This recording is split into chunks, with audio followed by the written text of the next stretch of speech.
Do-hyun sat in the large waiting room of the Galactic Academy's Student Exchange Office.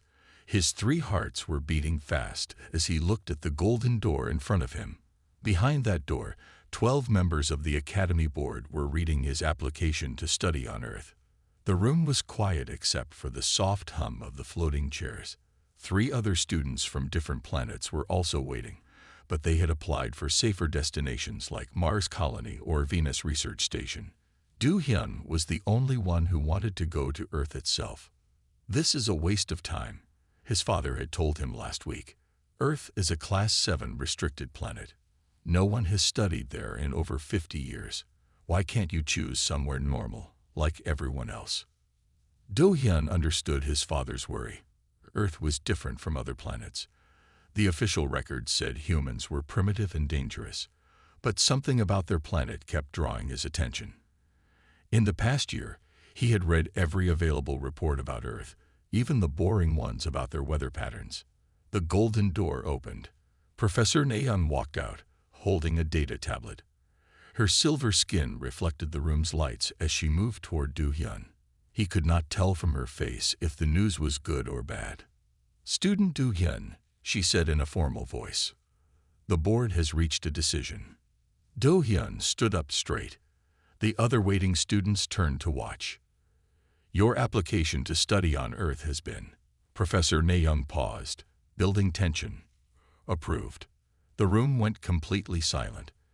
Even the floating chairs stopped humming. One of the other students dropped their data tablet in shock. However, Professor Naeun continued, "There are many rules you must follow. First, you cannot tell humans about our civilization. Second, you must look completely human at all times. Third, you can only study approved subjects. Fourth, you must send weekly reports. And fifth, if you see any sign of danger, you must return immediately." "Yes, Professor. I understand," Do-hyun said, trying to hide his excitement. After the meeting, Professor Naeun asked Do-hyun to stay behind. When they were alone, her formal manner changed. "Listen carefully," she said in a quiet voice. "The official records about Earth are not telling the whole truth. There is something special about that planet. That's why it's restricted. Keep your eyes open, but be careful what you put in your reports." "What do you mean?" Do-hyun asked. Professor Naeun smiled mysteriously. "You'll understand when you get there. I chose to support your application because you have good judgment. Trust your instincts, but remember, some discoveries should stay private." That night, Do-hyun could not sleep. He looked out his window at the distant stars, knowing Earth was out there somewhere. His room was filled with Earth studies books and pictures of human cities. Tomorrow, he would start his preparation for the journey. His computer screen showed his placement details. Seoul National University, South Korea. He would pose as an international student from a small country. His human appearance was already designed, and his cover story was ready. As he packed his bags, Do-hyun thought about Professor Naeun's strange warning. What was the real reason Earth studies were banned? What were they hiding? In 3 months, he would begin to find out. The last thing he packed was a small device that could send emergency signals to the Academy. He hoped he would never need to use it. But as his father always said, in space exploration, hope for the best but pack for the worst. Do-hyun looked at his reflection in the window. Soon, this blue-skinned, 3-hearted being would become a regular-looking human student. His greatest adventure was about to begin, and he had no idea how it would change not just his life, but his understanding of the entire galaxy. The morning sun shone brightly as Do-hyun stepped out of Seoul International Airport. He touched his now pink skin, still amazed by how different he looked. The transformation device had worked perfectly, making him appear like any other human student. A young man holding a sign with Do-hyun's name stood near the airport exit. This must be Ji-ho, his assigned guide from Seoul National University. Ji-ho wore simple clothes, blue jeans, and a white shirt, and had a friendly smile. "Welcome to Seoul," Ji-ho said, bowing slightly. "I hope your flight was good." Do-hyun bowed back, remembering his cultural training. "Yes, thank you. It is nice to meet you." As they walked to Jaiho's car, Do-hyun tried not to stare at everything. The academy had warned him that Earth technology would seem primitive, but this was stranger than he expected. People were holding small devices, phones, he remembered, and actually touching them with their fingers to make them work. No mental controls, no floating screens, just physical contact. Jaiho's car had wheels that touched the ground. Do-hyun had never ridden in anything that didn't float before. He watched carefully as Jaiho used a key, a piece of metal, to start the engine. "First time in a regular car?" Jaiho asked, glancing at Do-hyun's fascinated expression. "Oh, yes. In my country, we have different transportation," Do-hyun said quickly, remembering his cover story. The drive to the university was full of surprises. The streets were crowded with people walking, talking, and eating together. Back home, most people stayed in their personal spaces and communicated through mind links. Here, everything was physical and direct. At a traffic light, Do-hyun watched two humans solve a problem together. One couldn't find their way, so the other drew a map on paper, actual paper, and explained the route. On his planet, they would have simply shared location data through their neural networks. This seemed so inefficient, yet somehow interesting. "Here we are," Jaiho said as they reached the dormitory. "Your room is on the 3rd floor. The elevator is broken, so we'll take the stairs." Do-hyun followed Jaiho up the stairs, carrying his bag. The building was made of concrete and steel, materials his people hadn't used in centuries. Yet it felt solid and real in a way that the flowing structures of his homeworld never did. The room was small but clean. A bed, a desk, a chair, and a window overlooking the campus. Do-hyun noticed something odd. Many students outside were carrying books. Physical books made of paper, just like in the historical records. "Classes start tomorrow," Jaiho explained. "I'll show you around campus later. For now, get some rest. Time zone changes can be hard." After Jaiho left, Do-hyun sat on his bed and took out his secret recording device. He needed to send his first report to the academy. But what should he say? Everything here was exactly as primitive as the records showed, yet something felt different. The humans weren't struggling with their simple technology. They seemed comfortable, even happy. They solved problems together in ways that shouldn't work but did. There was something about their methods that made Do-hyun curious. He wrote a simple report. "Arrived safely. Everything matches official records." But in his private notes, he wrote something else. "Humans are not primitive. They are different. Their ways are not less advanced. They are another kind of advanced. I need to learn more." Looking out his window at the setting sun, Do-hyun felt excited. Tomorrow he would start classes, meet more humans, and maybe begin to understand why Earth studies were really banned. He just had to be careful not to show his surprise at their strange ways. A knock at his door made him quickly hide his alien devices. "Coming," he called out, checking his appearance in the mirror one last time. His adventure on Earth was truly beginning. Do-hyun sat in his first university class, a course called Advanced Problem Solving. The professor wrote a complex equation on the board, something about optimizing resource distribution across multiple points. On his home planet, computers solved such problems instantly. But today, something unusual happened. A student named Hae-yeon raised her hand and walked to the board. She looked at the problem differently. Instead of using standard methods, she drew a simple diagram and found a solution no computer would think of. "Excellent work," the professor said. "Sometimes the simplest approach is the best." Do-hyun wrote everything in his notebook. Hae-yeon had solved the problem faster than any artificial intelligence he knew. How was this possible? These humans were supposed to be far behind in mathematical understanding. After class, Do-hyun watched Hae-yeon in the library. She sat with a group of students, all working together on various problems. They used paper, drew pictures, and talked through their ideas. No advanced technology, no neural networks, no quantum computers, just minds working together. "Would you like to join us?" Hye-yeon called out, noticing Do-hyun standing nearby. Her smile was friendly and genuine. Do-hyun hesitated but decided to accept. He sat down with the study group, careful not to show his surprise at their methods. "We're working on next week's assignment," Hye-yeon explained. "Everyone thinks differently, so we share our approaches. It helps us find better solutions." As they worked, Do-hyun noticed something remarkable. When the humans combined their different ways of thinking, they found solutions that even his advanced civilization would consider elegant.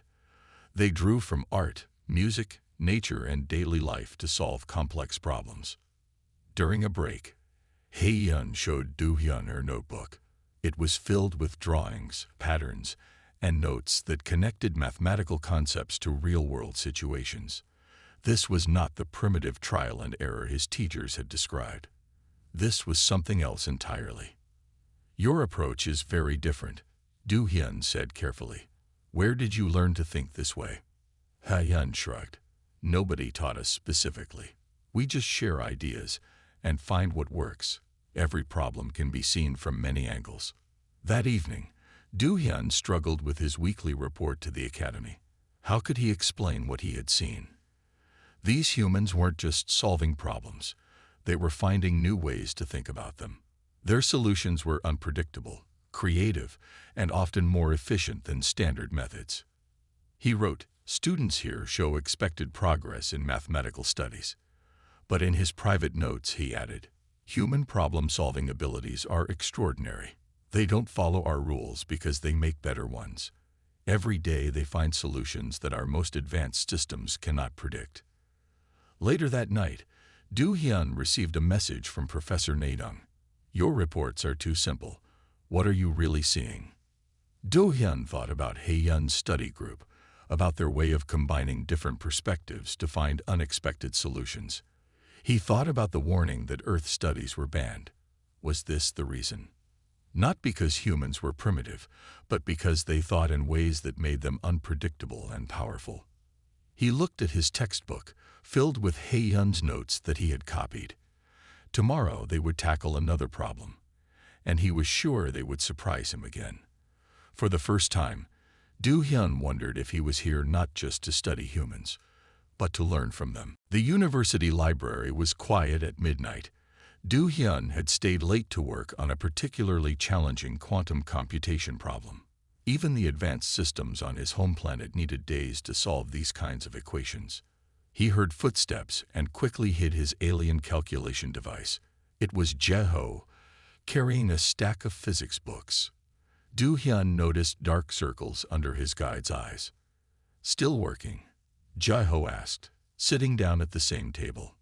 "Yes, this quantum problem is very difficult," Do-hyun replied.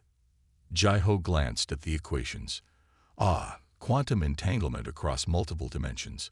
Would you like some help?" Before Do-hyun could politely decline, Jae-ho picked up a pen and began writing. His hand moved quickly across the paper, solving the complex problem in minutes. Do-hyun stared in shock. This was impossible. The solution was not only correct, but more elegant than anything his civilization had discovered. "How did you do that?"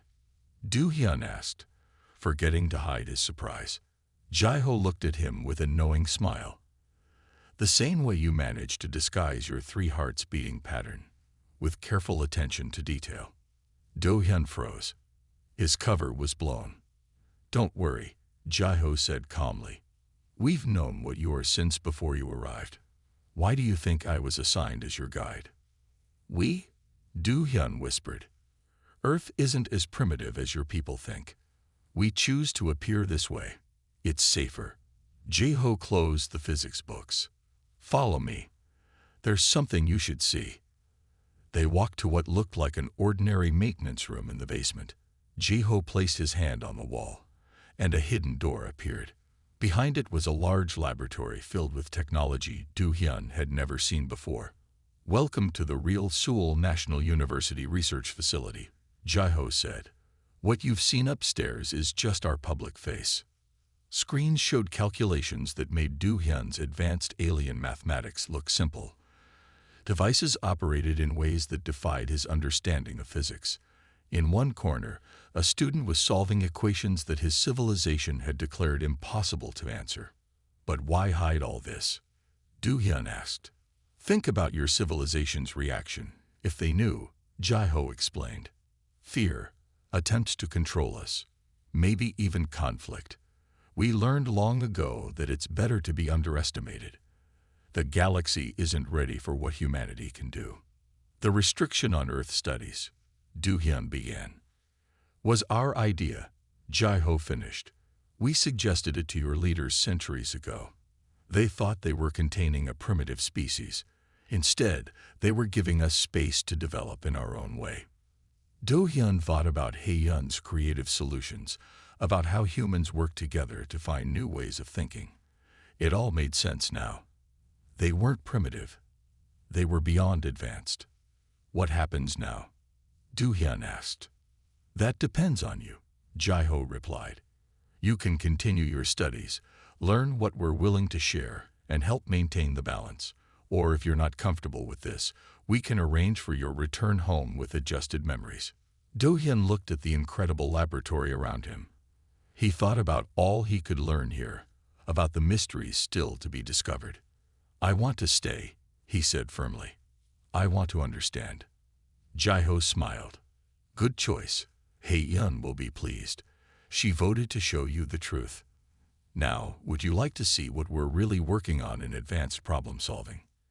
Do-hyun followed Jae-ho deeper into the facility, knowing his real education was just beginning. 1 month after discovering the secret laboratory, Do-hyun received unexpected news.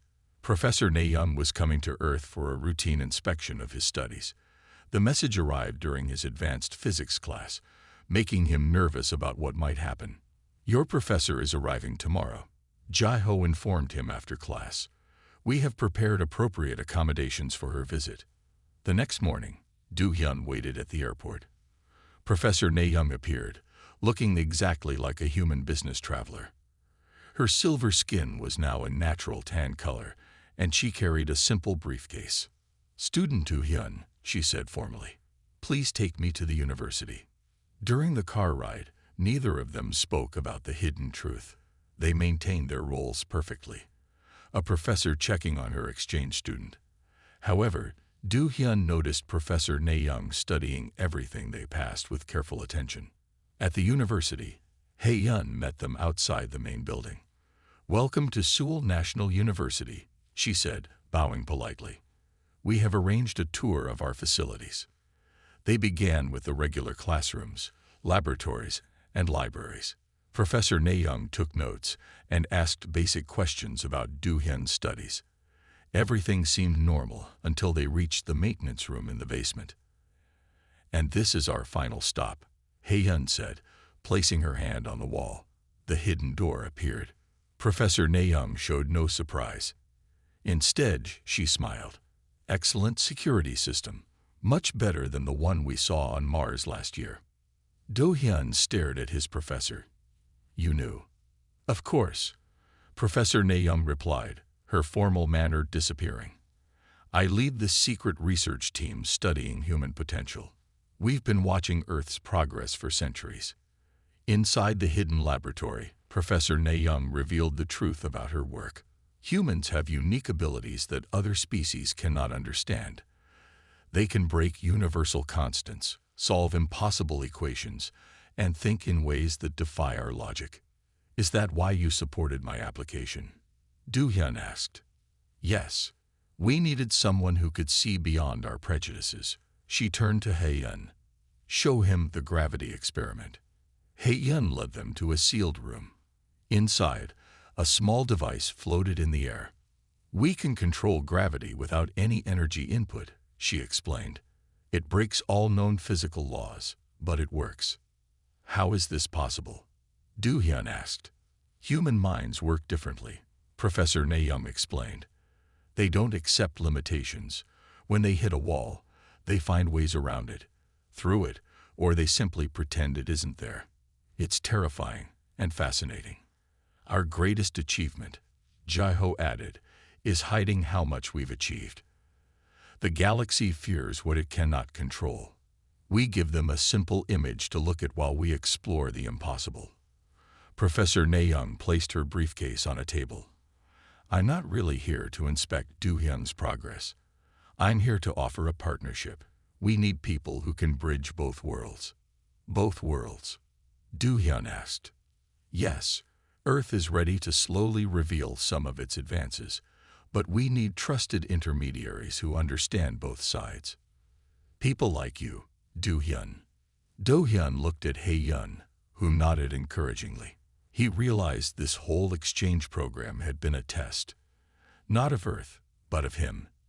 They needed to know if he could handle the truth and help protect it. I accept, he said firmly. Good, Professor Nayoung replied. Now, let's see what humans can really do. 2 days after Professor Nayoung's visit, Do-hyun sat in the secret laboratory, watching Hae-yun work on a new experiment. His mind was troubled by the weight of his responsibility. The weekly report to the Galactic Academy was due, and he needed to decide what to tell them. You seem worried, Hae-yun said, looking up from her work. The device in front of her was breaking 3 different laws of physics, but she handled it as casually as a regular calculator. I have to write my report, Do-hyun replied. The Academy expects detailed information about Earth's development. If I tell them nothing unusual, they might become suspicious.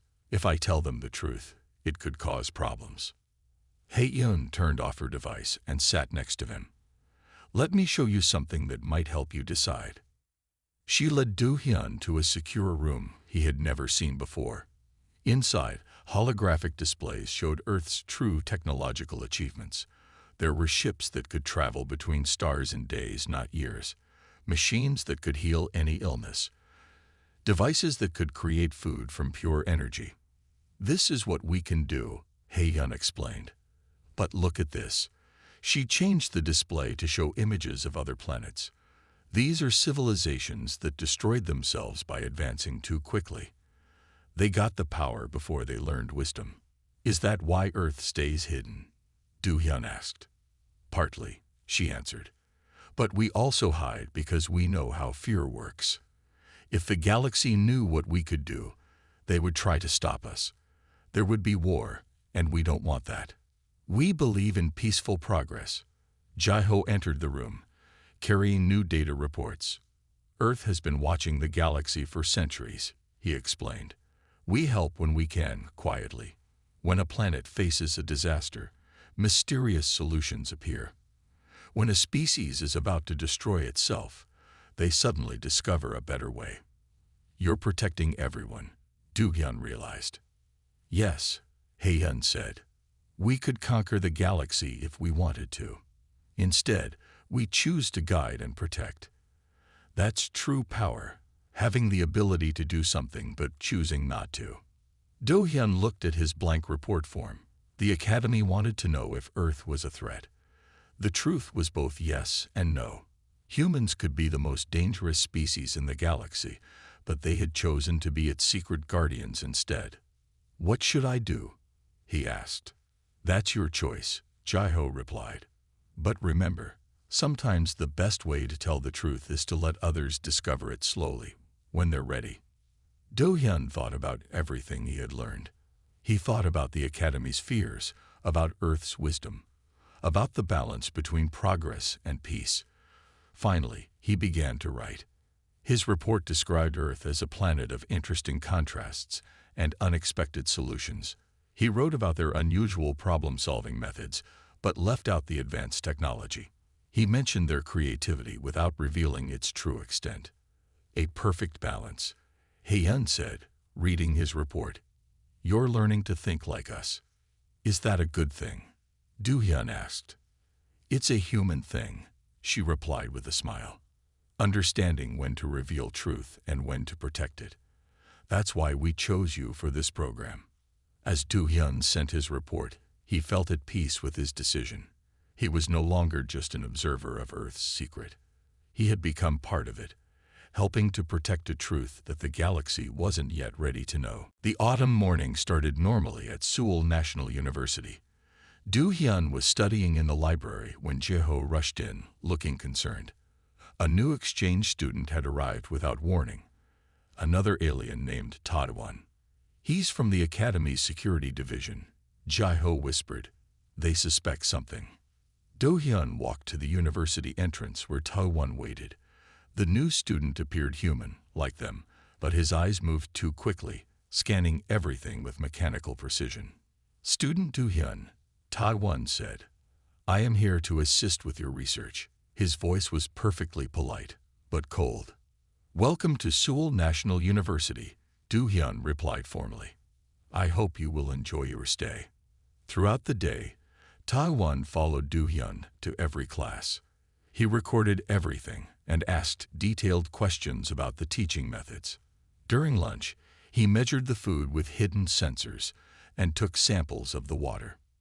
In advanced problem-solving class, Hae-yeon solved another complex equation. Ta-won's eyes narrowed as he watched her work. He took special note of her solution method. After classes, Ta-won confronted Do-hyun in an empty classroom. Your reports have been incomplete, he said. The Academy sent me to discover why. He placed a small device on the desk. It projected images of Do-hyun entering the basement maintenance room at unusual hours. Explain these activities. I was helping the maintenance staff. Do-hyun said calmly. It is part of my cultural exchange experience. No. Ta-won's voice hardened. You are hiding something. The energy readings from this building are impossible for Earth's supposed level of technology. The Academy believes humans are developing restricted technologies. Before Do-hyun could respond, Hae-yeon entered the room. Is there a problem? She asked innocently. This is a private discussion, Ta-won said. Not in my classroom, Hae-yeon replied. Her voice remained friendly, but Do-hyun noticed subtle changes in the room's lighting. Earth's hidden systems were activating. The Academy has authority here, Ta-won declared. He reached for a concealed device in his jacket. Suddenly, all his equipment stopped working. The lights flickered once, and when they returned to normal, Jae-ho stood in the doorway with Professor Na-young. The Academy has no authority here, Professor Na-young said quietly. Earth is protected by agreements older than your security division. Impossible, Ta-won whispered. Earth is primitive. They cannot. Cannot what? Hae-yeon asked. She held up her hand, and Ta-won's devices floated into the air, disassembling themselves piece by piece. Cannot understand your technology. Cannot protect ourselves. You should read your history more carefully. Professor Na-young stepped forward. Ta-won, you have a choice. You can leave Earth now, report that everything is normal, and keep your memories. Or you can stay and learn the truth as Do-hyun did. But if you threaten Earth's peace, neither option will remain available. Do-hyun watched Ta-won's face as understanding slowly dawned. The security agent looked at his useless equipment, then at Hae-yeon's calm smile, and finally at the complex equations still written on the classroom board. I will leave, Ta-won said quietly, but the Academy will send others. They always do, Jae-ho replied. And they always reach the same conclusion. Earth is exactly as primitive as it needs to be. 3 months after Ta-won's departure, Do-hyun stood before the Galactic Academy Board. The large meeting hall was silent as he presented his final report about Earth studies. Professor Na-young sat among the board members, watching carefully. Earth remains a fascinating subject for research, Do-hyun began. Their methods are different from ours, but they achieve remarkable results through cooperation and creative thinking. He showed carefully selected examples of human problem-solving. The board members watched as he explained how humans found unique solutions without advanced technology. He described their education system, their cultural exchanges, and their constant drive to improve. In conclusion, Do-hyun said, I recommend continuing the Earth Studies program under current restrictions. Their development should be observed but not interrupted. After his presentation, The board discussed his findings. Some members wanted stricter controls on Earth. Others suggested removing some restrictions. Professor Nayoung listened to all views before speaking. Student Do-hyun has shown us something important, she said. Earth's strength is not in their technology, but in their way of thinking. They solve problems differently. This makes them valuable to our galactic community, but only if we respect their unique path of development. The board voted to accept Do-hyun's recommendations. Earth would remain classified as a restricted planet, but a small number of carefully chosen students would continue the exchange program. Later that day, Do-hyun met with Professor Nayoung in her office. "You handled that perfectly," she said. "The board sees what they expect to see. A primitive planet slowly learning to solve problems. When will they be ready for the truth?" Do-hyun asked. "That may take centuries," she replied. "But now we have a new position for you. Earth needs representatives who understand both sides. Would you like to become our first official cultural attaché?" Do-hyun accepted immediately. This new role would allow him to help protect Earth's secrets while building bridges between worlds. He would work with both human and alien students, teaching them to see beyond their assumptions. 1 week later, Do-hyun returned to Seoul. Hae-yun and Ji-ho welcomed him at the airport, now as colleagues rather than guides. They walked together to the university's hidden laboratory, where new projects awaited. "We're testing faster than light travel next week," Hae-yun mentioned casually. "Would you like to help?" "Absolutely," Do-hyun replied. "But first, I need to welcome the new exchange students. 2 more arrive tomorrow, and you'll show them exactly what they need to see," Ji-ho said with a smile. That evening, Do-hyun sat in his office, looking at the stars through his window. On his desk lay 2 reports. One for the Academy described Earth's steady but limited progress. The other, for Earth's Hidden Council, detailed his plans for gradually preparing the galaxy for humanity's true potential. He thought about how far he had come from his first day on Earth. He had arrived expecting to study a primitive world. Instead, he had discovered that true advancement wasn't about technology or power. It was about wisdom, patience, and knowing when to lead from behind. As night fell over Seoul, Do-hyun began writing his next report. The galaxy wasn't ready for all of Earth's secrets, but someday it would be. Until then, he would help humanity guide the stars from the shadows, one small step at a time.